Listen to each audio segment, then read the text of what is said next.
நீங்க ஆர்எஸ்எஸ் துவங்கப்படுவதற்கு முன்னாடியே ஆர்எஸ்எஸ் குரலாக தமிழ்நாட்டில் ஒலித்த நபர் தான் பாரதி. பார்ப்பனர்களாத ஒரு இயக்கத்தை பாரதி எப்படி விமர்சிக்கிறாருன்னா, என்ன இவனுக்கெல்லாம் உரிமை கேட்க ஆரம்பிச்சுட்டானுங்க, நாளைக்கு எலியும் பூனை எல்லாம் கூட உரிமை கேட்குமா? டிஎம் நாயர் ஏதோ ஒரு மூலையில பேசின பார்ப்பன எதிர்ப்பு பாண்டிச்சேரியில் இருக்கக்கூடிய பாரதிக்கு ஏன் வலிக்குது? நீங்க பெரியார் எளிமையா சொல்லுவார், நீங்க காஷ்மீர் பாப்பானுக்கு தேல் கொட்டுனா ஸ்ரீரங்க பாப்பானுக்கு வலிக்கும் அப்படின்பார். நீங்க இதே பாரதிக்கு பதில் பாரதிதாசன் ஏன் கொண்டாடல?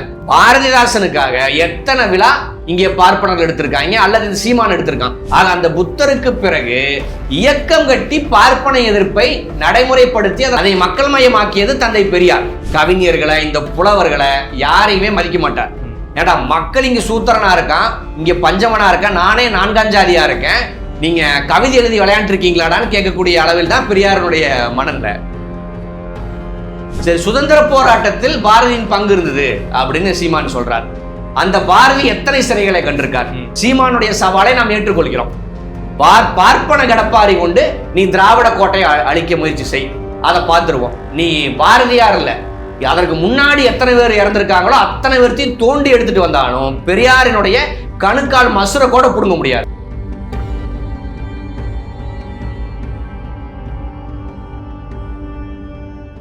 பேரலை நேயர்களுக்கு வணக்கம். இன்றைய நேர்காணலில் தந்தை பெரியார் திராவிட கழகத்தின் மாநில மாணவர் அணி தலைவர் அதர்வ மனோஜ் அவர்கள் இருந்திருக்கிறார். அவரோடு பேசலாம். வணக்கம். வணக்கம். ஆர்எஸ்எஸ் அமைப்புடைய விஜில் அப்படிங்கிற அமைப்பு சென்னையில் ஒரு ஈவெண்ட் நடத்துறாங்க. பாரதியார் பிறந்த நாள் விழாவை கொண்டாடுறதுக்கும் வந்தே மாதத்துடைய 150வது விழாவை கொண்டாடுறதுக்கும் சொல்லி அந்த நிகழ்ச்சி நடத்தப்படுது. அதுல சீமான் அவர்கள் கலந்துகிட்டு பேசுறாரு. இது பெரிய விமர்சனத்துக்கு உள்ளாயிருக்குது. ஆர்எஸ்எஸ் மேடையில் சீமான் கலந்துக்கலாமா அப்படின்னு சொல்லி இப்போ விமர்சனம் வந்துட்டு இருக்குது. அந்த மேடையில சீமானே அதுக்கு பதில் சொல்றாரு. பாரதிய பாடுறதா இருந்தா, புகழ்ந்து பேசுறதா இருந்தா நான் இங்க இல்ல, பாகிஸ்தானுக்கு கூட போய் பேசுவேன் அப்படின்னு சொல்லி சொல்றாரு. இதை முரண்பாடா பாக்குறீங்களா? இதை எப்படி பாக்குறீங்க? இல்ல, முதல்ல சீமான நோக்கி நீங்க ஆர்எஸ்எஸ் மேடையில போலாமா அப்படின்னு ஆச்சரியப்பட்டு கேட்பதே தவறு. சீமான் போக வேண்டிய இடம் அதுதான். இன்னும் புதுசாக அவர் ஆர்எஸ்எஸ் நபராக இன்னைக்கு மாற போறாரு.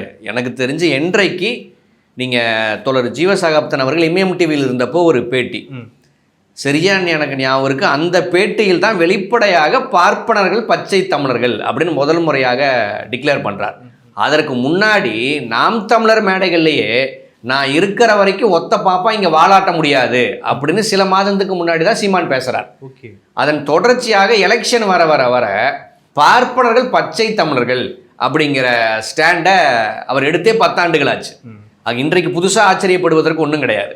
இந்த மண்ணை பொறுத்த வரைக்குமே நீங்கள் 2000 ஆண்டுகளாக பார்ப்பன ஆதிக்கத்தால் சூழப்பட்ட இந்த மண்ணில் பெரியார் வந்த பிறகுதான் பார்ப்பனர்கள் வெர்சஸ் பார்ப்பனர் அல்லாதோர், ஆரியர் வெர்சஸ் திராவிடர், திராவிட தமிழர் வெர்சஸ் ஆரிய பார்ப்பனர்கள் அப்படிங்கிற இந்த அரசியலானது இந்த மண்ணில், இந்தியாவிலேயே வேறு எங்கும் கூர்திட்டப்படாத அரசியல் இந்த மண்ணில் தான் இருந்துச்சு. நீங்கள் எப்படி வடநாட்டில் ஆர்எஸ்எஸ் ஆனது உதயமாகி இஸ்லாமியர்கள் எதிரிகள் அப்படிங்கிற அரசியலை கையில் எடுத்து எதிரி பட்டியலாக வேண்டியிருந்த பார்ப்பனர்களை காப்பாற்றி இஸ்லாமியர்கள் எதிரின்னு இஸ்லாமியர்கள் எதிரி பட்டியலில் வச்சு பார்ப்பனர்களை காப்பாற்றினாங்க.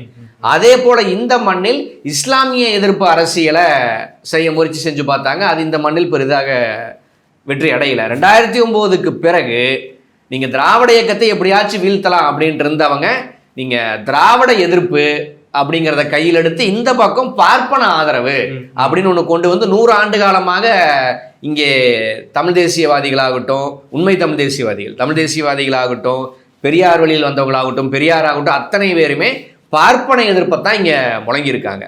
அதை மடைமாற்றும் விதமாக சீமான் போன்ற கேரக்டர்களை பார்ப்பனியம் என்றைக்கோ விலைக்கு வாங்கி அவர்களை பார்ப்பனியத்துக்கு ஆதரவாக என்னைக்கோ மாற்றிருச்சு.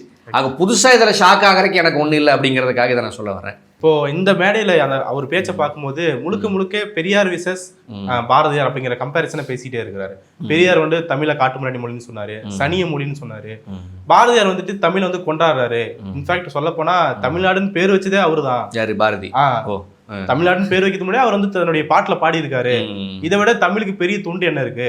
ஆனா பெரியார் தமிழ் மக்கள் தந்தைன்னு கொண்டாடுறாங்க, ஆனா பாரதிக்கு அந்த இடம் இல்லை அப்படின்னு சொல்லி சொல்றாரு. அது எப்படி பாக்க? பாரதியார தந்தை பாரதின்னு கொண்டாடணும், பார்ப்பனரை கொண்டாடணும். நீங்க அதுதான் சீமான். இப்படி ஒன்றும் இல்லைங்க. இல்ல, பாரதியார் தமிழுக்காக தொண்டு செஞ்சிருக்காரு. அவர் தமிழுக்காக தொண்டு செஞ்சாரு அப்படின்ற காரணத்துக்காக கொண்டாடுங்க. இல்லைங்க, தமிழுக்காக என்ன தொண்டு செஞ்சார்? பல பாடல்கள் பாடினார். அதுல செலக்டிவா அவர் தமிழை புகழ்ந்த பாடல்களை மட்டும் எடுங்களேன். அது எங்கே பாடப்பட்டதுன்னு நீங்க தேடுனீங்கன்னா, அன்றைய காலகட்டத்தில் பிரிட்டிஷ்காரங்க காலகட்டத்தில் மன்னர்கள் ஆட்சி இருந்துச்சு. நீங்க பாளையத்தார்கள் அப்படிலாம் இருந்தாங்க. குறிப்பாக எட்டயபுர மகாராஜாவிடம் பரிசில் வாங்குவதற்காக பல பாடல்களை எழுதி இவர் பரிசுகளை வென்றிருக்கார். அப்படி பாடப்பட்டதான் தமிழ் போல இனிமையான மொழியை காணோம் அப்படின்லாம் அந்த ஒரு கம்பேரிசன்ல பாடுவார் பார்த்தீங்களா. அது அத்தனையுமே ஒரு காம்படிஷன்ல பாடினது. அவர் உளமார்ந்து உட்கார்ந்து தமிழ் மொழியை புகழ்ந்தெல்லாம் அதை அவர் பாடலை. இப்போ நீங்கள் ஒன்றும் இல்லைங்க, ஒரு பேச்சு போட்டிக்கு போகிறீங்க, பேச்சு போட்டியில் ஒரு தலைப்பு கொடுத்துட்றாங்க, மிஸ்டர் சந்தோஷ் உங்களுக்கான தலைப்பு இதுதான் அப்படின்னு. நீங்கள் அந்த தலைப்பில் தானே பேசி ஆகணும். இந்த தலைப்புல கவிதை எழுதுங்கன்னு கொடுத்தா அந்த தலைப்புல தானே நீங்க கவிதை எழுதணும். அதே போல பாரதிக்கும் தமிழை புகழ்ந்து நீங்கள் பாட வேண்டும். பாடனா உங்களுக்கு பரிசல்னு வரும்போது அவர் தமிழை புகழ்ந்து பாடியிருக்கார். மற்றபடி நீங்க பாரதியாரனுடைய அன்றைய எழுத்துக்கள் அப்படியே ஃபில்டர் பண்ணீங்கன்னா, நீங்க ஆர்எஸ்எஸ் துவங்கப்படுவதற்கு முன்னாடியே ஆர்எஸ்எஸ்ஸின் குரலாக தமிழ்நாட்டில் ஒலித்த நபர் தான் பாரதி. அவருடைய எழுத்தில் பேச்சில் அவ்வளவு இஸ்லாமிய வெறுப்பு இருந்திருக்கு. நீங்க ஒன்றும் இல்லைங்க, பார்ப்பனர் அல்லாதோர் இயக்கம் தொடங்கப்படுது. நீங்கள் இவர் சாதி ஒழிப்புக்கு அதை பண்ணார் இதை பண்ணார் எல்லாத்தையும் சமமாக பார்த்தாரு இன்னைக்கு உருட்டுறானுங்கல்ல. அப்படின்னா பார்ப்பனர் அல்லாதோர் இந்த மண்ணில் பார்ப்பனியத்தால் வஞ்சிக்கப்பட்ட மக்களுக்காக ஒரு இயக்கம் துவங்கப்படுது. அந்த இயக்கத்தை உண்மையிலேயே பாரதி இந்த மக்களை நேசிச்சிருந்தா தலையில தூக்கி வச்சு கொண்டாடி இருக்கணும்ல. ஆனால் நீங்கள் பார்ப்பனர் அல்லாதோர் இயக்கத்தை பாரதி எப்படி விமர்சிக்கிறாருன்னா, என்ன இவனுங்கெல்லாம் உரிமை கேட்க ஆரம்பிச்சுட்டானுங்க, நாளைக்கு எலியும் பூனை எல்லாம் கூட உரிமை கேட்குமா அப்படின்னு கேட்டவர் தான் இந்த பாரதி. அப்படின்னா பார்ப்பனர் இல்லாத மக்கள் அவர் என்னவா பார்த்தார் அப்படிங்கிறது இருக்கு. அதை தாண்டிங்க நீங்க பெரிய தொகுப்பே இருக்கு. நம்ம ஆட்கள் புத்தகங்களே பல வெளியிட்டு இருக்காங்க. நீங்க ஆரிய நாட்டை அவர் புகழ்ந்து எழுதினது, பார்ப்பனையத்தை அவர் புகழ்ந்து எழுதினது, நால்வர்ணத்தை புகழ்ந்து எழுதினது, இத்தனையும் எழுதியது பாரதி தான். நீங்க பாரதி எழுதுன ஒரு 10 பாட்டை தூக்கிட்டு வந்துருவானுங்க. அவர் எழுதின ஆயிரக்கணக்கான பாடல்கள்ல 99% அவருடைய சித்தாந்தம் சார்ந்தது. அதாவது பார்ப்பனிய ஆர்எஸ்எஸ் சித்தாந்தம் சார்ந்த பாடல்களை எழுத்துக்களத்தான் அவர் எழுதியிருக்கார்.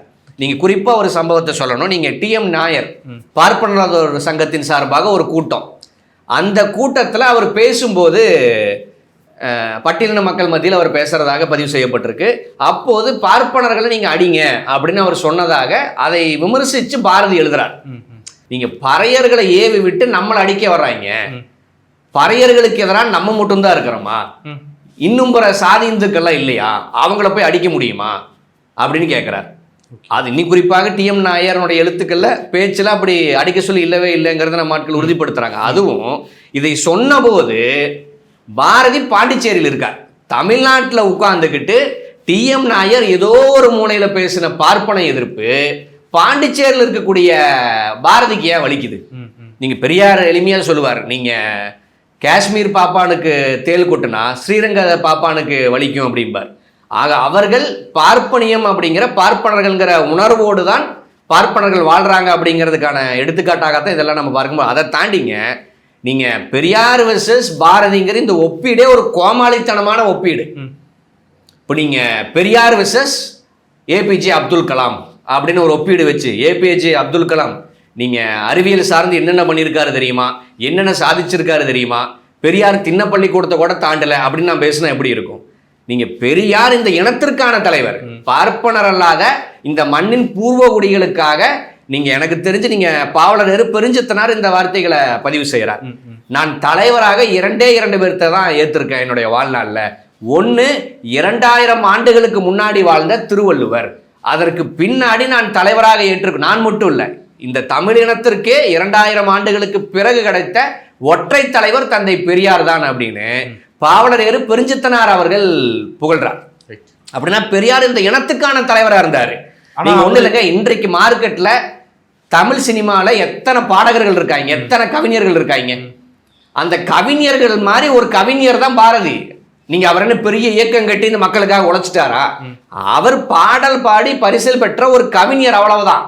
நீங்க இன்றைக்கு இருக்கக்கூடிய எத்தனை கவிஞர்கள் எத்தனை பாட்டு பாடுறாங்க சினிமால, 10,000 பாடல்கள் பாடுறாங்க. அதுல சில பாடல்கள் முற்போக்கு பாடல்கள் கூட இருக்கலாம். அந்த ஒரு முற்போக்கு பாடலை நான் தூக்கிட்டு வந்துட்டு பார்த்தீர்களா இவருடைய மகிமைய, இந்த மாதிரி பெரியாருக்கு பாட்டு பாட தெரியுமா, பாட்டு எழுத தெரியுமான்னு நான் கேட்டால் எப்படி இருக்கும்? அப்படித்தான் ஒரு கவிஞரை பெரியாருங்கிற இனத்தின் தலைவனோட ஒப்பிடுவதே ஒரு பைத்தியகாரத்தனம். இவங்களை பொறுத்த வரைக்குங்க எல்லாத்திலையுமே பார்ப்பனர்கள் முதன்மையாக இருக்கணும். நீங்க இதே பாரதிக்கு பதில் பாரதிதாசன் ஏன் கொண்டாடல? பாரதிதாசனுக்காக எத்தனை விழா இங்கே பார்ப்பனர்கள் எடுத்திருக்காங்க, அல்லது இந்த சீமான் எடுத்திருக்கான். நீங்க பாரதியார் வெர்சஸ் பாரதிதாசன் ஒப்பிடலாங்க. ஏன்னா இந்த பாரதிதாசன் ஆரம்பத்தில் பாரதிக்கு தாசனாக இருந்து பின்னாட்கள் அவர் பெரியார் பற்றாளராக மாறி பெரியாரினுடைய தாசனாக மாறி இந்த இனத்தின் மக்களுக்காக மொழிக்காக எழுதக்கூடிய கவிஞராக பாரதிதாசன் பரிணாமம் பெறார். அதே பாரதிதாசன் பத்தி என்ன சொல்றாருன்னா, பாரதிதாசன் திராவிடம் பேசுற வரைக்கும் இனிச்சிச்சு, ஆனா அதுவே நாம் தமிழர் வெல்வான், நாம் தமிழர் ஆட்சி அமைப்பாங்க அப்படின்ற மாதிரி கவிதை எழுதும்போது அதோட முடிச்சிட்டாங்க. இல்ல இதுவே ஒரு வரலாற்று அறிவில்லாத ஒரு தற்குறி நாயினுடைய உளறல் தான் பார்க்க வேண்டியது இருக்கு. இங்கெல்லாம் விஜய தற்குறிங்கிறாங்க, அதை விட பெரிய தற்குறி இந்த நாய் தான். நீங்க பாரதிதாசன் எந்த இடத்துலையுமே பெரியாரினுடைய கொள்கையிலிருந்து மாறுபட்டு போகவே இல்லை. நீங்க இவர் தமிழர் நல்லா பாடினாருன்னு சொல்றான் பாத்தீங்களா, எப்ப பாடினார்னா பெரியார் தமிழ்நாடு தமிழருக்கேங்கிற ஸ்டாண்ட் எடுத்த உடனே பாரதிதாசன் அந்த ஸ்டாண்ட் எடுத்தார்.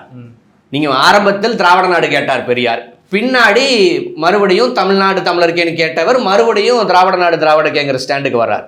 ஆனா மொழிவாரி மாகாணங்கள் பிரித்த பிறகு பெரியார் திராவிட நாடு கோரிக்கை வைக்கவே இல்லை. மாறாக எல்லாரும் புரிஞ்சு போயிட்டாங்க, ஒன்னா இருக்கும் போது நான் திராவிட நாடுன்னு கேட்டுட்டு இருந்தேன், எல்லாம் பிரிந்து போன பிறகு தமிழ்நாடு தமிழருக்கே தான் அப்படின்னு 1956 இருந்து தான் சாகும் தருவாயில் வரை பெரியார் தமிழ்நாடு தமிழருக்கேங்கிற கோரிக்கையில் தான் இருந்தார். ஆக இப்படி பாரதிதாசன் பாடினார்னா அவர் பெரியாருடைய ஸ்டாண்ட்ல நின்று பாடினாரா? நீங்க பாரதிதாசன் எப்பா இத்தனை நாள் நான் பெரியார தலைவரா ஏத்துக்கிட்டேன், பெரியாரனுடைய கருத்துக்களை பாடிட்டு இருந்தேன், இனிமேல் எனக்கு அதுல உடன்பாடு கிடையாது, இனிமேல் நான் ஆப்போசிட் ஸ்டாண்ட் எடுக்கிறேன்னா பாடினாரு. அவர் உதிர்த்த வார்த்தைகள் அத்தனையுமே பெரியார் அருகில் உட்கார்ந்து உதிர்த்த வார்த்தைகள். இதை சொல்ல மாட்டானுங்க. இவனுக்கு என்னன்னாங்க, வரலாற்றில் இவனுங்களுக்கான ஆட்கள் நேர்மையாளர்கள் யார், இவனுக்கான ஆட்கள்னா பார்ப்பனியத்துக்கான ஆட்கள் எல்லாருமே கல்பிரட்டு கரப்டடு. ஆக அதனால என்னன்னா நம்ம ஆட்கள் அப்பப்போ திருடிக்கிறது, எப்படி அம்பேத்கர் திருடிக்கிறாங்களோ அதே மாதிரி பாரதிதாசனும் இப்போ திருடிக்கிறது. எல்லாத்தையும் தாண்டி நீங்க இந்த மெக்கானிசம் எப்படி இயங்குதுன்னு பார்த்தீங்கன்னா, பெரியார் ஒட்டுமொத்த பார்ப்பனர் இல்லாத மக்களுக்கான பிரதிநிதியாக இந்த மண்ணில் நின்னார். அப்படின்னா பார்ப்பனர் இல்லாத மக்களுக்கான பிரதிநிதி பெரியார்னா பெரியார் பார்ப்பனர்களுக்கு பார்ப்பனியத்துக்கு எதிரானவர் டிக்ளேர் ஆகுது. ஆக அப்படின்னா இங்க இருக்கக்கூடிய ஒட்டுமொத்த பார்ப்பனர் இல்லாத மக்களும் பெரியார தலைவர்னு ஏத்துக்கிட்டா அவங்க அத்தனை பேருமே பார்ப்பன எதிர்ப்பாளராக மாறுறாங்க. அதுதான் நடக்கும். பெரியார தலைவராக ஏத்துக்கிட்டாலும் பார்ப்பன எதிர்ப்பு தானே பேசி ஆகணும். அங்க இருக்கக்கூடிய எல்லா இடைநிலை சாதிகளும் பிற்படுத்தப்பட்ட நீங்க பட்டியல்னா எல்லாருமே பெரியார தலைவராக ஏத்துக்கிட்டா அவங்க அத்தனை பேருமே பார்ப்பன எதிர்ப்பாளராக மாறுவாங்க. அது நடந்துவிடக்கூடாதுங்கிறக்காகத்தான் எப்பா உனக்கு பாரதியார் இருக்காரு, உனக்கு உவேசா இருக்காரு, உனக்கு அவர் இருக்காரு, இவர் இருக்காரு, உனக்கு எதுக்கு பெரியார்னு எதுக்காக தொடர்ச்சியா கேட்கறானுங்கன்னா பார்ப்பன எதிர்ப்பை நியூட்ரலைஸ் பண்ணதான். நீங்க நினைக்கிற மாதிரி இவங்க சொல்லி கொடுத்த மாதிரி பார்ப்பனர்கள் கெட்டவங்க எல்லாம் கிடையாதுப்பா. அவர் என்ன பாட்டு பாடியிருக்காரு தெரியுமா, அவர் என்ன எழுதியிருக்காரு தெரியுமா அப்படின்னு இப்படி பேசுவதன் மூலியமாக அவர்களை பார்ப்பன எதிர்ப்புல இருந்து மடைமாற்றி பெரியார தலைவராக அல்லது பெரியாருடைய கொள்கை வழிபோக்கில் இவர்கள் வந்துவிடக்கூடாது அப்படிங்கிறதுக்கான ஒரு ஐடியாவாகத்தான் தொடர்ச்சியா இவங்க பண்றாங்க. நீங்க பெரியாருக்கு எதிராக நேத்து பாரதி, போன வாரம் பார்த்தீங்கன்னா புலித்தேவன், அதுக்கு முன்னாடி வேலுநாச்சியாரு, நீங்க பெரியாருக்கு எதிராக யாரை, அதுக்கப்புறம் இவர் வஉசி, பெரியாருக்கு எதிராக இவர்கள் நிறுத்துவதற்காக ஒரு பெரிய பட்டியல் வச்சிருக்காங்க. பெரியாருங்கிற நபரை சராசரியாக வீழ்த்தி விட முடியாதுங்கிறக்காக இத்தனை பேர்த்த துணை கூட்டிட்டு வராங்க. தமிழ்நாட்டுக்குள்ள இருக்கிற தலைவர்கள் வச்சு. ஆமா ஆமா, தமிழ்நாட்டில் இதுல என்னன்னா இதுல இவங்க பாரதிதாசன் ஆகட்டும் வஉசி ஆகட்டும் இவர்கள்லாம் பெரியாரோடு நட்பு பாராட்டியவர்கள், நாங்கள் பெரியார் தொண்டர்கள் அறிவித்துக் கொண்டவர்கள். இவர்களை எல்லாத்தையும் இன்னைக்கு பெரியாருக்கு எதிராக தூக்கிட்டு வருவாங்க. எப்படின்னா நம்ம இனத்திலேயே ஒரு ஆள் இருக்கும்போது நீ எதுக்குப்பா அந்த ஆளை ஏத்துக்கணும். நீங்க அந்த படங்கள் எல்லாம் வரும், இந்த வெள்ளினா கபடி குழியில அந்த ஒரு கிளைமேக்ஸ்ல ஏன்டா அவனை டீம்ல சேர்த்துக்க மாட்டேங்கிறீங்க அப்படின்னா, இல்லை அவன் வேற ஆளு அப்படின்னு சொல்லிட்டு இருப்பான். ஒரு மீசக்காரர் ஒருத்தர் வந்து பஞ்சாயத்து பேசுவார், அப்புறம் கிஷோர் எட்டி உதைப்பாரு, இங்கே சாதியை கொண்டு வந்துட்டியாடா அப்படின்னு. அந்த மாதிரி பெரியாருக்கு எதிராக ஒவ்வொரு சாதி, நீங்க அந்த தலைவர்களாக சாதிய தலைவராக இல்லை, இவனுக்கு அப்படித்தானே ப்ரொஜெக்ட் பண்ணி வச்சிருக்காங்க. வஉசினா ஒரு குறிப்பிட்ட சாதி, புலித்தேவன்னா ஒரு குறிப்பிட்ட சாதி, நீங்க இந்த பக்கம் பொல்லான்னா ஒரு சாதி, இப்படிதான் வச்சிருக்காங்க. இவங்க எல்லாத்தையும் பொல்லான கூட்டிட்டு வர மாட்டாங்கன்னு வைங்களேன், இவங்க மற்ற எல்லாத்தையும் கூட்டிட்டு வந்துட்டு உங்க சாதியிலேயே உங்களுக்கு இவ்வளவு பெரிய தலைவர் இருக்கும்போது உங்களுக்கு எதுக்குப்போ ஒரு பொது தலைவர் அப்படிங்கிற இந்த அரசியலுக்காகத்தான் இதை தொடர்ச்சியாக செஞ்சுட்டு இருக்காங்க. நீங்க இந்த அரசியல் சொல்றீங்க, ஆனா அவர் மையமா சொல்றது என்னன்னா பெரியாருக்கு முன்னாடியே இதெல்லாம் செஞ்சிருக்காங்க பாருன்னு சொல்லி லிஸ்ட் போறாரு. ராமானுஜம் வந்து பங்களிப்பு செஞ்சிருக்காரு, ஊவேசா வந்து பங்களிப்பு செலுத்திருக்காரு, பரிதிமாறு கலைஞர் வந்து தமிழுக்காக தன்னுடைய பேரைய மாத்திருக்காரு. அவர் பேர் உண்மையான பேரு சாஸ்திரி, ஆனா தன்னுடைய பார்ப்பன அடையாளத்தை விட்டுட்டு தமிழுக்காக வந்துட்டு தமிழ் பேரை மாத்திக்கிறாரு. இந்த பங்களிப்பு எல்லாம் செஞ்சிருக்காங்கல்ல, இவங்களையா நீங்க ஏத்துக்க மாட்டீங்க? இவங்க சமத்துவம் பேசுறதுனாலயே நீங்க வந்து திராவிடம் பேசுறவர்கள் நிராகரிக்கிறாங்க அப்படின்னு சொல்லி பேசுறாரு. அது எப்படி பாக்குறீங்க? இல்ல, ஊவேசா சில புத்தகங்களை பதிப்பித்தார், சில பலனை வச்சுக்குவோம். அவருடைய சமூக பங்களிப்பு என்ன? இங்க நான் சூத்திரனா வாழ்ந்துட்டு இருக்கேன், நான் பஞ்சமனா இருக்கேன், அதற்கு எதிராக ஊவேசாவனுடைய பங்கு என்ன? பாரதியினுடைய பங்கு நீ சொல்ல போனாங்க. ஏன் ஊவேசாவை மட்டும் நீ தூக்கிட்டு வர்ற? ஊவேசாவுக்கு முன்னாடியே பதிப்பு துறையின் முன்னோடியாக இந்த மண்ணில் திகழ்ந்தவர் தாமோதரம் பிள்ளை. அவர் ஒரு பார்ப்பனர் அல்லாதவர். அப்படின்னா ஊவேசாவை நீ சொல்றதுக்கு முன்னாடி தாமோதரன் பிள்ளையும் வாயிலிருந்து வந்திருக்கணுமே.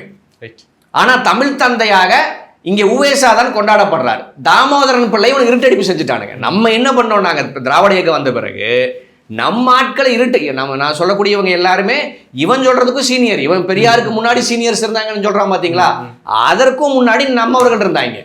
தாமோதரன் பிள்ளைன்னு ஒருத்தர் இருந்தார் அப்படின்னு வெளிக்கொண்டு வந்து அவருடைய பங்களிப்பு இதுதான் அப்படின்னு சொன்னது நம்ம தான்.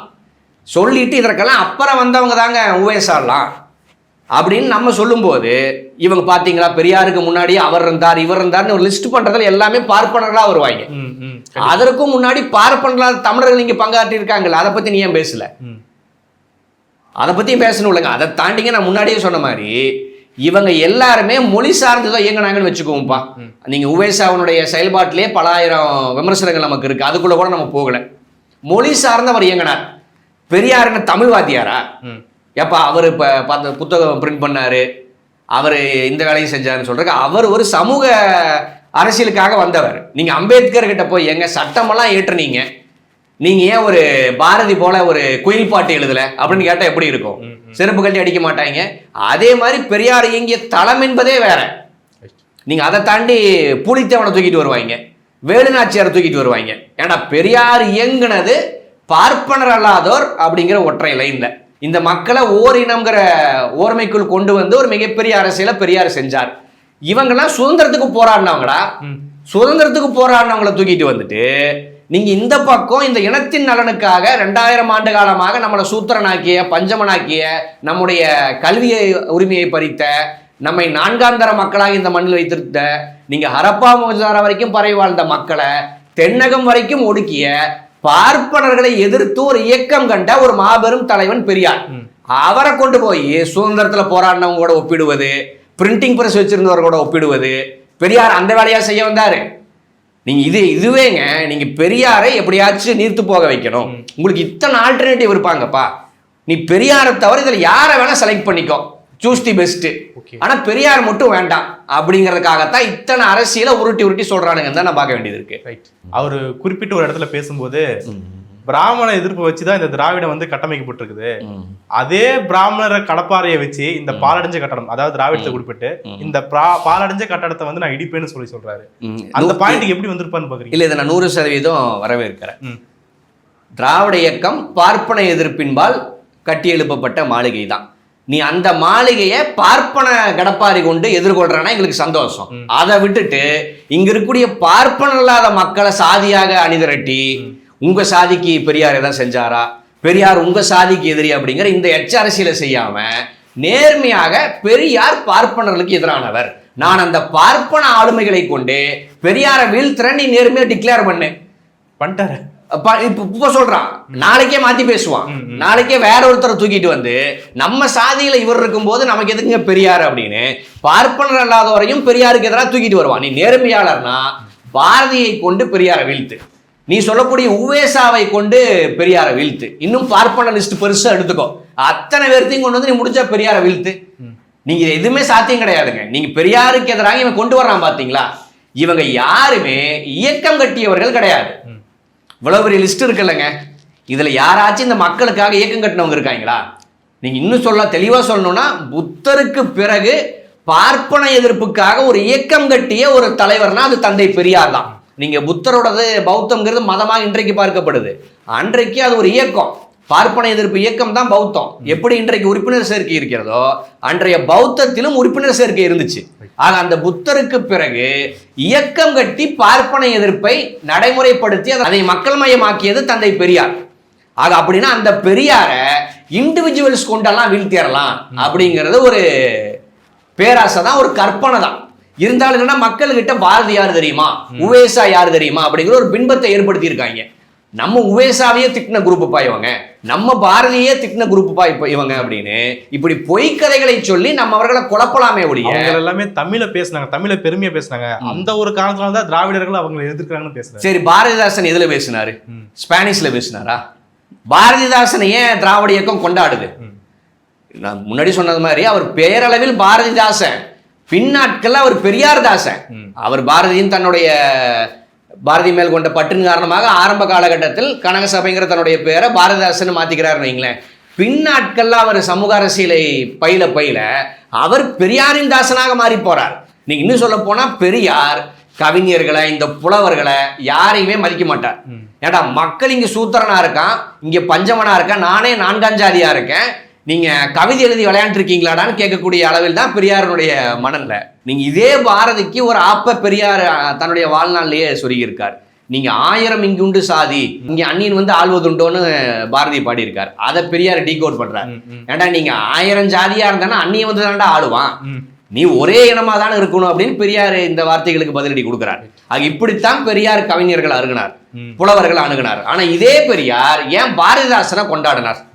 பாரதிதாச வெறுமனே தமிழை வைத்துக்கொண்டு இங்கே இதிகாசங்களை பரப்பிக்கொண்டு, புராண புழுகுகளை பரப்பிக்கொண்டு, நால்வர்ணங்களை ஆதரித்து கொண்டு இல்ல, மாறாக அவர் இங்கே பெரியாரினுடைய கொள்கைகளான சாதி ஒழிப்பை பேசினார், பெண்ணிய விடுதலையை பேசினார், சமத்துவத்தை பேசினார். அதனால் பெரியார் பாரதிதாசனை கொண்டாடினார். பெரியார் கொண்டாடாம விட்டாருங்கிறதுக்கான அளவுகோல் அந்த கவிஞர்கள், அந்த புலவர்கள் இந்த இனத்திற்காகவும் பேசினாங்களாங்கிறத வச்சுதானே ஒழிய அவங்க தமிழை புகழ்ந்தாங்களாங்கிறது. அப்படின்னா பாரதிதாசன் தமிழை புகழலையா? பாரதியை விட பல மடங்கு தமிழ் மொழியை பாரதிதாசன் புகழ்ந்திருக்கார். அதையெல்லாம் பெரியார் ஒன்றும் சட்டை பிடிச்சி கேட்கல, எப்படி பண்ணி தமிழ் மொழியை பேசலான்ட்டு. அவரை பொறுத்த வரைக்கும் மக்களுக்காகவும் யோசிக்கணும். ஆனா இவர்கள் யாருமே மக்களுக்காக யோசித்தவர்கள் கிடையாது. இவர்கள் அத்தனை பேருமே பார்ப்பன நலனை பேணிக்கொண்டு இந்த பக்கம் தமிழ்நாட்டில் வாழணும்னா அவன் தமிழ் தாங்க பேசணும். தமிழ்நாட்டில் வாழ்ற பாப்பான் தமிழ் தாண்டா பேசுவான், வங்காளத்தில் இருக்கக்கூடிய பாப்பான் வங்காள மொழி தான் பேசுவான், காஷ்மீரில் இருக்கிற பாப்பான் காஷ்மீர் மொழி தான் பேசுவான். இங்க இருக்கக்கூடிய பாப்பான் அன்றைய காலகட்டத்தில் பாப்பானுங்களுக்கு தான் கல்வி அறிவு கிடைச்சது. அதனால அவன் புலவரா மாறுறது, அவன் தமிழ் வாத்தியாரா மாறுறது ஒன்றும் பெரிய அதிசயம் கிடையாது. அவன் தமிழை வச்சுதான் நீங்க பிழைக்கிறான். அவன் நீங்க சமஸ்கிருதம் பேசிட்டு இல்லையா, தமிழை வச்சு பிழைக்கிறவன் தமிழ் மொழியை பேசுனா இங்க பரிசில் தருவாங்கன்னா அவன் பாடத்தான் செய்வான். இது பெரிய சாதனையா? சரி, பாரதியார் பாட்டு எழுதினார், என்ன நடந்துச்சு? பெரியார் ஒண்ணு இல்லைங்க, சட்ட எரிப்பு போராட்டம் 1957. சட்ட எரிப்பு போராட்டத்தில் நீங்க சட்டத்தில் சாதியை ஆதரிக்கக்கூடிய சரத்துகள் இருக்கக்கூடாது, பார்ப்பனர் அல்லாதவங்கிற இந்த இழிவு இருக்கக்கூடாதுன்னு கிட்டத்தட்ட 10,000 பேர் சட்டத்தை கொளுத்தி சிறைக்கு போனாங்க. அதுல 3,000 பேர் கொடுங்காவல் தண்டனை அனுபவித்தாங்க, 18 பேர் சிறைக்கு உள்ளேயும் வெளியும் செத்து போனாங்க. இப்படி பாரதியார் என்ன செஞ்சாரு? பாட்டு எழுதிட்டாருப்பா, அச்சுல வந்துருச்சு, எல்லாம் நிறைஞ்சிருச்சா? 100 வருஷம் தாண்டி இப்போ வந்து நிலைச்சி பாடப்படுது இல்ல, பாட்டு இருக்குப்பா. அதனால என்ன சமூகத்துக்குள்ள என்ன நடந்துச்சு? இன்னைக்கு இப்ப நாமுத்துக்குமார் செத்து போயிட்டாரு, நாமுத்துக்குமார் எழுதாத பாடல்களா? நீங்க பாரதியோட பாட்டு விசேஷ நாமுத்துக்குமார் வேணா ஒப்பிடலாம்.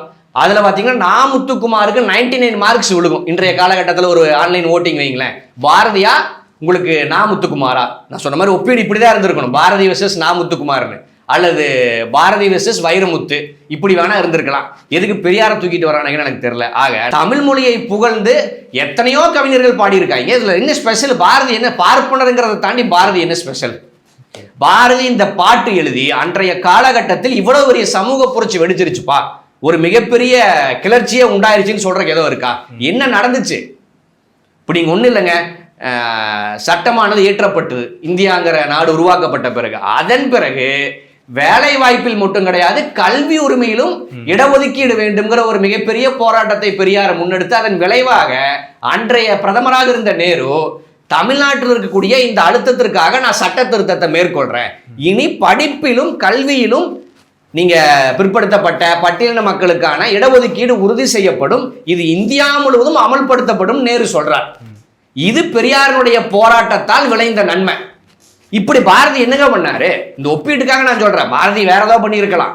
நீ பாரதி வெர்சஸ் பெரியார்னு கொண்டு வந்ததை நான் கேட்கறேன். அதை தாண்டி என்ன நடந்துச்சு? சரி, பாரதி மிகப்பெரிய தமிழ் பற்றாளர் தானே.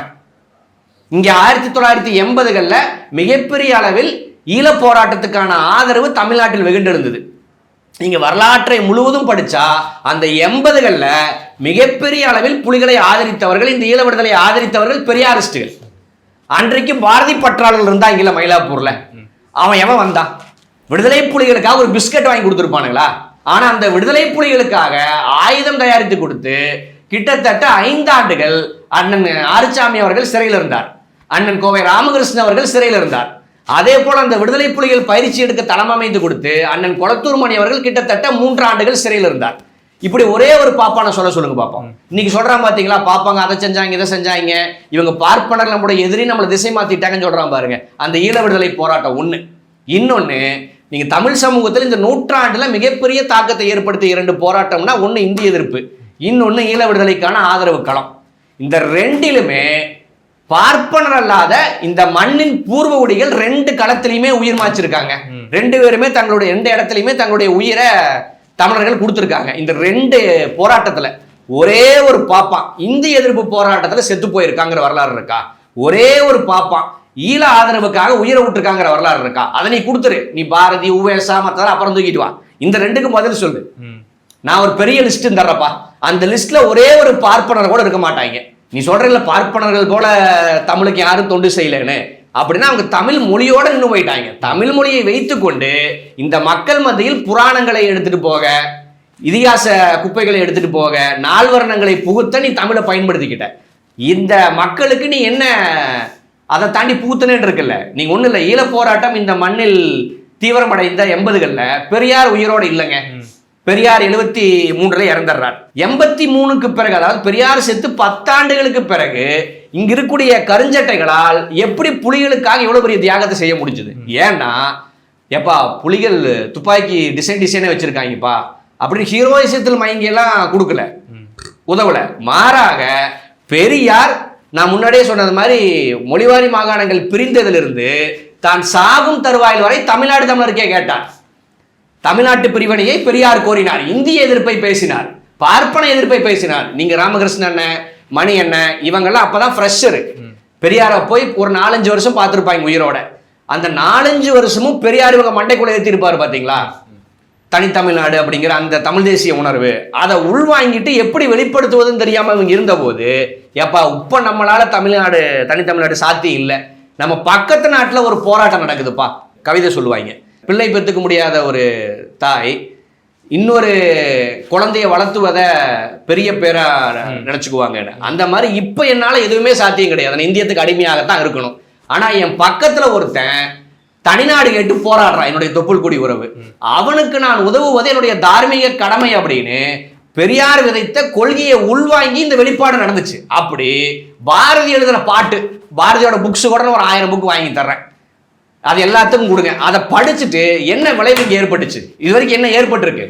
பாரதியோட இந்த பாட்டை கேட்டு நான் மிகப்பெரிய இயக்கம் கட்டி மக்களுக்காக ரத்தம் சிந்தி உழைச்சிருக்கேன் அப்படின்னு யாராவது சொல்ல முடியுமா? டே இது இயக்கண்டா, இயக்கத்துக்கும் தனிநபருக்கும் வித்தியாசம் தெரியாத தற்குறி நாய்களா இவனுங்க, அல்லது பெரியாரை எதிர்க்க ஆளே கிடைக்காதனால யாரையோ பொந்துக்குள்ளும் தூக்கிட்டு வராங்களான்னு தான் நம்ம கேட்க வேண்டியது இருக்கு. நீங்க பெரியாரை எதிர்க்கணும்னா பெரியார் போல இயக்கம் கட்டிய ஒரு நபரை வைத்து ஒப்பிடலாம். நீங்க ஒரு இயக்கம் கட்டிங்க, நாங்க ஒரு இயக்கம் கட்டணும், 2 ஒப்பிட்டுக்கலாமா? இப்படிதானே ஒப்பிட முடியும் ஒரு இண்டிவிஜுவலோட. அதுவும் பாட்டெழுதின ஒரு புலவரோட பெரியார் எப்படிங்க ஒப்பிடுவீங்க? பாரதி பாட்டெழுதின தாண்டி ஏதாவது பண்ணியிருக்காரா? சரி, சுதந்திர போராட்டத்தில் பாரதியின் பங்கு இருந்தது அப்படின்னு சீமான் சொல்றார்.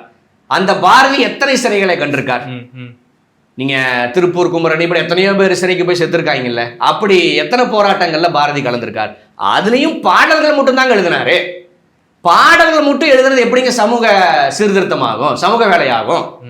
நீங்க அப்படின்னா நான் முன்னாடியே சொன்ன மாதிரி தமிழ்நாட்டில் இன்றைக்கு எத்தனை கவிஞர்கள் இருக்காங்க, அவர்கள் எப்படிங்க பெரியாரோட ஒப்பிடுவீங்க? பெரியாரை நீங்க பாட்டு பாடிட்டு இருந்தாரா இல்ல பாடல் எழுதிட்டு இருந்தாரா? வர்றவங்களுக்கு எல்லாம் எப்பா ஒரு தலைப்பு சொல்லு, நான் அழகா ஒரு பாட்டு எழுதி கொடுக்குறேன்னு பாட்டு எழுதிட்டு அவர் உட்காந்து இருந்தாரு.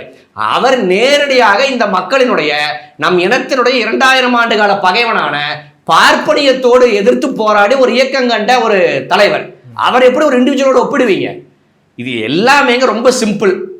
பெரியார கன்னடராக்கணுங்க. கடைசி வரைக்கும் தனித்தமிழ்நாடு கேட்ட பெரியார கன்னடராக்கிட்டு ஏக இந்தியா பேசிய RSS சித்தாந்தம் பேசிய பாரதிய தமிழ்நாட்டின் தந்தையாக்கணுமா? அதான் சொல்றான் பாத்தீங்களா, பெரியார் தந்தையா பாரதி தான் தந்தை அப்படின்னா அது யாருக்கான அரசியல் அப்படிங்கறத நான் பார்க்க. அதை தாண்டி நீங்க சொன்னது போல இந்த நிகழ்ச்சி ஏற்பாடு செய்ததே ஒரு RSS. அதனாலதான் வந்துட்டு பிராமண ஆதரவு அப்படிங்கறதும், பிராமணர்களை வச்சு திராவிடத்தை இடிப்பேன் அப்படின்னு சொல்றதும், பெரியார் வந்துட்டு தமிழ் வச்சு பிச்சை கூட எடுக்க முடியாதுன்னு சொன்னாரு, ஆனா கடைசி வரைக்கும் அவர் தான் தமிழ் வச்சு பிச்சை எடுத்துட்டு இருந்தாருன்னு சொல்லி காட்டமா பேசுறதாகட்டும், இதெல்லாமே RSS மேடை அப்படிங்கறதுனால தான் வருதா? இல்ல RSS மேடைங்கிறதுனால கொஞ்சம் கூடுதல் தைரியம் வருது. நீங்க ஒண்ணு இல்ல, நீங்க 10 ஆண்டுகளுக்கு முன்னாடி அவர் ஏன் பார்ப்பன ஆதரவு நிலைப்பாட்டை வெளிப்படையாக எடுக்கிறாருன்னா, பார்ப்பன ஆதரவு நிலைப்பாட்டை எடுத்தாதான் இங்க பொறுக்கி திங்க முடியும். ஒண்ணு இல்லைங்க, இன்றைக்கு வரைக்கும் இதே சீமான் உண்மையான பெரியார் அரசியல் பேசிக்கொண்டு உண்மையான தமிழ் தேசியத்தை பேசிட்டு இருந்தா நம்ம என்ன கொடுத்துருப்போம்? எப்பா தோழர் சீமான் வர்றாரு, நம்ம ரூம்ல புக் பண்ணிருங்கன்னு ஒரு 700 ரூபா 1000 ரூபா ரூம் புக் பண்ணி கொடுப்போம். பயண செலவுக்கு ஒரு காசை கொடுப்போம். 3 வேளை சோறு ஓடுவோம். நம்மளால இத்தனை 1000 கோடிகள் அள்ளி கொடுக்க முடியுமா? பார்ப்பன லாபி தான் இதை செய்யும்.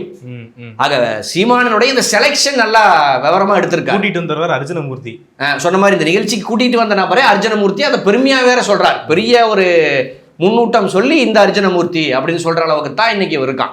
ஆக நான் எதுக்கு சொல்ல வந்தான்னா, நீங்க RSS பாரதியை கொண்டாடுதுன்னா அந்த பாரதி யாருங்க இதுலயும் அம்பலமாயிருதுல. அந்த RSS பெரியாரை கொண்டாடுமா? அந்த RSS பாரதிதாசனை கொண்டாடுமா? ஏன் பாரதியை ப்ரமோட் பண்ணுதுன்னா பாரதி அவங்களுக்கானவர். நம்ம நாக்பூர்ல இயக்கம் தொடங்குறதுக்கு முன்னாடியே நம்முடைய குரலா ஒருத்த ஒழிச்சிருக்கான் பாரு அப்படின்னு RSS காரங்களே மெச்சக்கூடிய அளவுக்கான ஒரு சங்கிதான் அன்றைய பாரதி. ஆக அந்த பாரதி RSS காரனுக்கு கொண்டாடுறானுங்கன்னா அந்த பாரதி யார் அப்படிங்கிறது இதுல இருந்தே நம்ம தெரிஞ்சுக்கலாம். உன்னுடைய நண்பன் யார் என்று உன்னை சொல்கிறேன்ங்கிற மாதிரி RSS நண்பனாக பாரதி இருக்கும்போது நீங்க அந்த பாரதிக்கு நீங்க எத்தனை தமிழ் முகம் கொடுத்தாலும் அது இந்த மண்ணில் எடுபடாது. நீங்க உண்மையிலேயேங்க RSS தமிழுக்கு எதிரானவன் தானே, தமிழர்களுக்கு எதிரானவன். இந்த பாரதி உண்மையான தமிழுக்கு ஆதரவாளராக இருந்து உண்மையான தமிழர்களுக்கு ஆதரவாளராக இருந்திருந்தா RSS நண்பனாக எப்படிங்க மாற முடியும்? ரொம்ப சிம்பிள், அவ்வளவுதான். இவ்வளவு பெரிய பேட்டியில மற்ற எல்லாத்தையும் விடுங்க. தமிழர்களுடைய 2000 ஆண்டு கால பகைவனான பார்ப்பனியத்தின் ஒரு முகம் தான் RSS. அந்த RSS பாரதியை கொண்டாடுகிறது. பாரதி எப்பேற்பட்டவருங்கிறதுக்கு இந்த ஒரு அளவுகோல் போதாதா? ஆக இதுதான் பாரதி, இதுதான் சீமான், இதுதான் RSS. நீங்க தமிழ்நாட்டை பொறுத்த வரைக்கும் சீமானுடைய சவாலை நாம் ஏற்றுக்கொள்கிறோம். பார்ப்பன கடப்பாரி கொண்டு நீ திராவிட கோட்டையை அழிக்க முயற்சி செய், அதை பார்த்துருவோம். நீ பாரதியார் இல்லை, அதற்கு முன்னாடி எத்தனை பேர் இறந்திருக்காங்களோ அத்தனை பேர்த்தையும் தோண்டி எடுத்துட்டு வந்தாலும் பெரியாரினுடைய கணுக்கால் மசுரை கூட பிடுங்க முடியாது நாங்க இருக்க வரைக்கும். ஏன்னா நாங்க இயக்கமா இருக்கோம். நீங்க ஒண்ணு இல்லைங்க, சீமானினுடைய இன்னொரு தாத்தாவான ராஜாஜி, மூதறிஞர் ராஜாஜி எத்தனை ஆண்டு காலமாக இந்த மண்ணில் ஆண்டவர். ராஜாஜியினுடைய பிறந்த நாள் எது, இறந்த நாள் எதுன்னு தமிழ்நாட்டில் யாருக்காச்சும் தெரியுமா? ராஜாஜியினுடைய பிறந்த நாளிலோ இறந்த நாளிலோ பெருமளவில் மக்கள் ஒன்று கூடி போய் ராஜாஜி சிலைக்கு மாலை போட்டதை எங்காவது செய்தி பார்த்துருக்கீங்களா? நாம் தமிழர் பண்ணுவாங்க. நாம் தமிழர் மட்டும் பண்ணுவாங்க. அப்படின்னா இந்த மண்ணில் உண்மையாகவே இந்த மக்களுக்காகவும் மண்ணுக்காகவும் உழைத்தவர் யார் அப்படிங்கிறது இந்த மக்களுக்கு தெரியும். நீ சொல்லக்கூடிய பார்ப்பன லிஸ்ட்ல யாருமே மக்களோடு இருந்தவர்கள் கிடையாது. அத்தனை பேருமே பார்ப்பன நலனுக்காக போராடியவங்க. அவங்களுக்கு இன்னைக்கு நீ வேற பின்பம் கொடுத்துருக்கலாம். என்ன ஏன் கதறானுங்கன்னா, இந்த பின்பத்தை ஓரளவு திராவிடர் இயக்கம் உடைச்சிருச்சுங்க. எப்பா பெரியாருக்கு முன்னாடியே நம்முடைய முன்னோடி ஒருத்தர் இருந்தாருப்பா அப்படின்னு நம்மளும் பாரதியை கொண்டாடி இருந்தா இந்த சிக்கல் கிடையாது. எப்பா பாரதியினுடைய லட்சணம் தெரியுமா? நான் டீகோட் பண்றேன் பாரு, நம்ம டீகோட் பண்றோம், அதுல பதறானுங்க. நீங்க எப்படி ஹரப்பா மொஹஞ்சதாரோ நாகரிக முடிவுகள் வந்து இது வேத நாகரிகம் கிடையாது, இந்த நாகரிகம் தமிழர்களுக்கு சொந்தமானது அப்படின்னு ஒரு உண்மை வெளிப்படுதோ, அதன் பிறகு இன்றைக்கு வரைக்கும் அது சரஸ்வதி நாகரிகம் அப்படின்னு அவனுக்கு கலர்றானுங்களோ, அதே போல இவனுங்க பார்ப்பனர்கள் தான் எல்லாத்துலேயும் மேலானவங்க. தமிழை புகழ்ந்துருக்கணுமா, அவங்களும் பார்ப்பனராக தான் இருக்கணும். இந்த மக்களுக்காக உழைச்சிருக்கணுமா, அவங்களும் பார்ப்பனராக தான் இருக்கணும்னு இவனுங்க ஒரு டெம்ப்ளேட்டை மெயின்டைன் பண்ணானுங்க. அதை பெரியார் வந்து போற போக்கில் உடைச்சிட்டார்.